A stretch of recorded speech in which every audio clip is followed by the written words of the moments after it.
Welcome to another edition of the Ringside Review. This is your host, Bruce Lee. And I know you've been wondering where I have been for the past couple of weeks. Well, your boy has been off doing big things. You know, I signed my first endorsement deal with Berto Freshie. Go ahead and check it out. Check it out. You know, like P. Diddy, I'm trying to preserve my sexy. On today's episode of the Ringside Review, the 13th edition, Berto, Vitali, Klitschko, Yuriorkis, Gamboa, and more.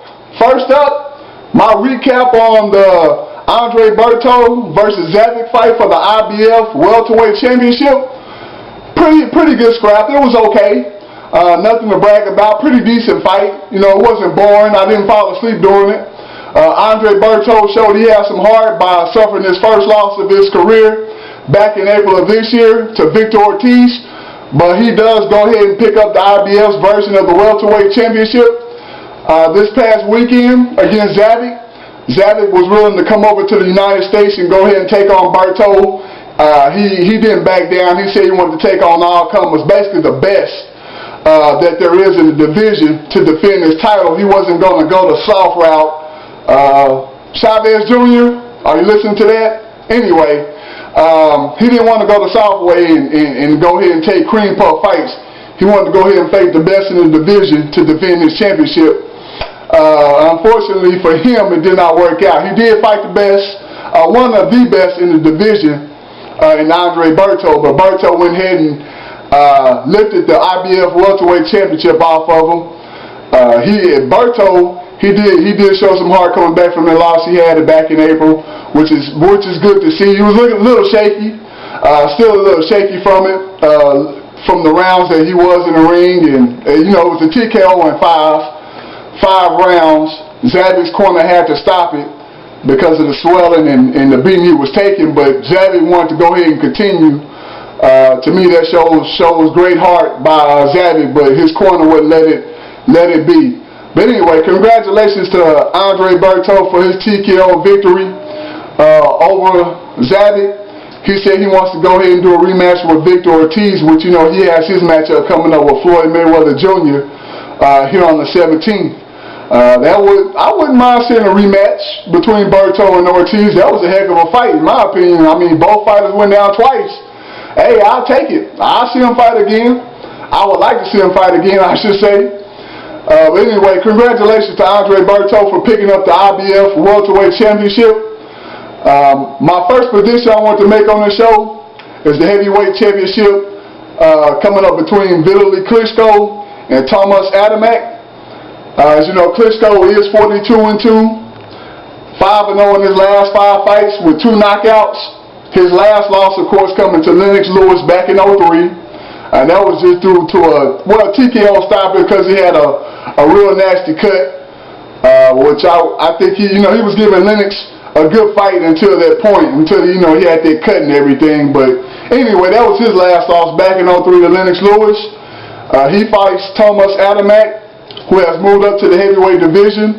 Started out as a light heavyweight, winning titles in that division as well as a cruiserweight.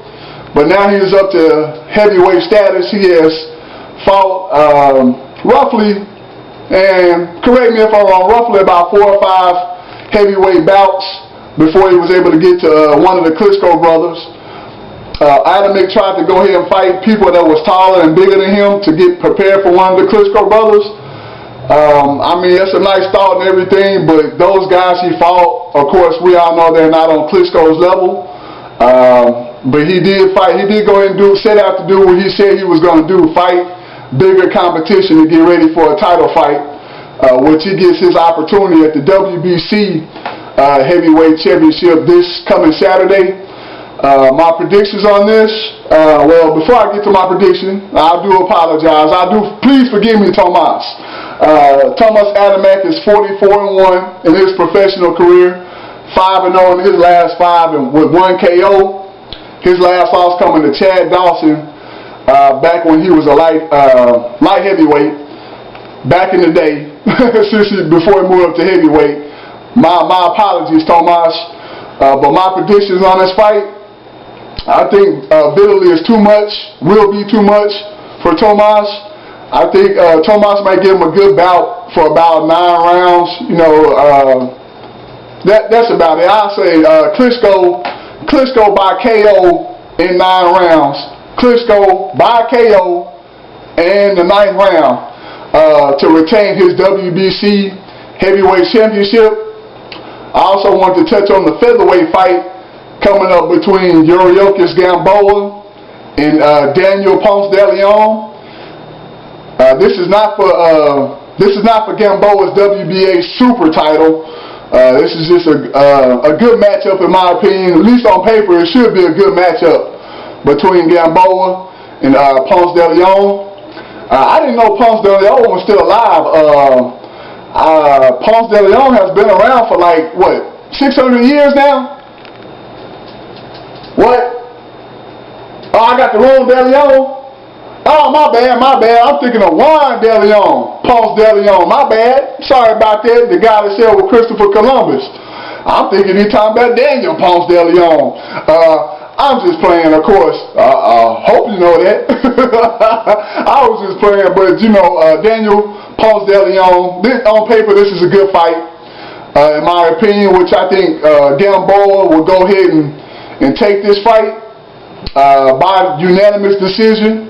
He'll go ahead and move on to bigger and better things, which I really would like to see him fight Chris John, but Chris John is not going to leave Indonesia, and Lopez is lost. Juan Manuel Lopez is lost. Kind of, to me, that's just my opinion, kind of put a cloud over the Gamboa Lopez fight. I mean, just because that one loss happened doesn't mean, you know, they still wouldn't have a good scrap. But Lopez, I hope he bounces back and, you know, for maybe the next year or two and get the Gamboa Lopez fight going. I'd rather see Gamboa and Chris John for the Ring Magazine Championship, but Chris is not leaving Indonesia. Chris, get out of Indonesia, man. Let's fight somebody for a chance, you know, for a change. Go ahead, please, man. Fight somebody for a change. Fight Gamboa. Fight Gamboa. That would be a heck of a fight, in my opinion, if Chris will leave Indonesia. But anyway, let me back up. Let me get a little credentials here. We all know Yuriorkis Gamboa, 20-0 with 16 KOs in his career. 5-0 in his last 5 with 3 knockouts. Daniel Ponce de Leon, 41-3, 4-1 in his last 5 with 3 KOs. His last loss was March of this year, but he's trying to look to bounce back, which I don't think is going to happen against the younger Gamboa. Of course, Ponce de Leon has more experience, but I'm going with youth in this one with Gamboa by unanimous decision. Also, to wrap things up here, just a couple of side notes. Berto wins his first fight as a junior welterweight. He moved up from the lightweight division where he was a title holder. He wins his first fight this past weekend, and he's looking to do bigger things in the junior welterweight division. Also, a side note, just a little beef here. Juan Manuel Marquez, Top Rate states that Juan Manuel Marquez says Pacquiao fights with heart. You know, he's going to be there and he's ready to fight Pacquiao while Mayweather runs when he fights people. That is pretty salty coming from somebody that had lost to Mayweather before. I'm sorry. It's just my opinion on that one. But anyway, he says Mayweather runs and Pacquiao will stand there and take punches like an idiot. So he'd rather fight Pacquiao than his loss he had to Mayweather.